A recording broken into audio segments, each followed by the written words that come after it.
Hello JackRabbits, we are here in the JackRabbit armchair today for talking D for diet, and we're going to talk about intra-workout nutrition.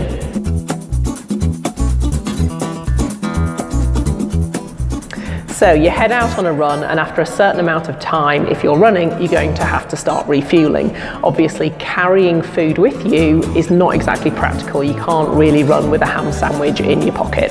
Fortunately, there is a whole array of things you can take with you that are very, very portable and easy to digest. So we have these awesome little things from Goo gels. These have changed over the years and they are so great now.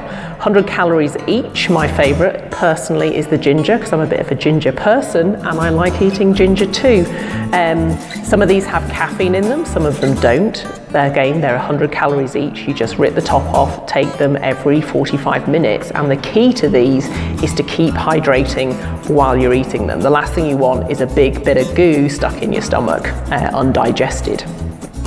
So let's say you're going a little bit longer than an hour. Say you're doing your long run. Things start to get a little bit different after that. So you might need something a little bit more than 12 of these.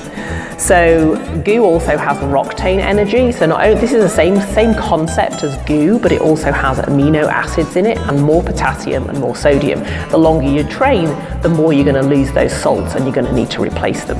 And so those are our tips for keeping fueled while you run. Join us next time on JackRabbit Edge, and like and subscribe and tell us below what your favorite things are to help you fuel while you're running.